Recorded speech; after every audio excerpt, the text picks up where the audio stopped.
Here is how you sign in and use PebbleGo. First, you need to sign in with our username and password. The username is GUGCS. The password is the word school, SCHOOL. Once those are both typed in, click Go.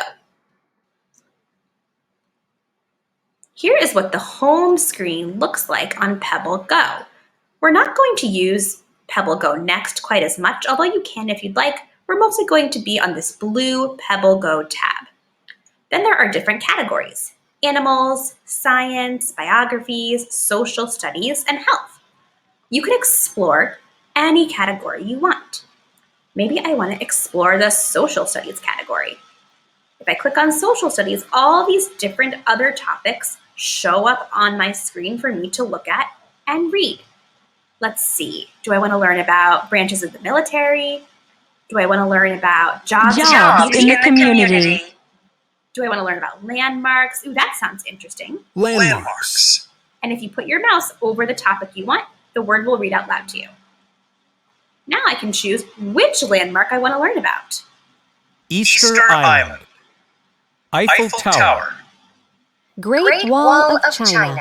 I think I want to learn about the Great Wall of China. Then, once you decide what you want to learn about, here is what the article will look like. There are all these different tabs at the top for you to choose from. What is it? When was it built? When was it? Why was it built? History. Visiting the Great Wall. And then, if you click on the little speaker button, you will hear a voice read the words to you. Millions of people visit the Great Wall every year.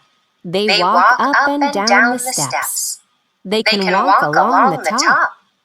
Visitors can listen to a guide explain the wall's history.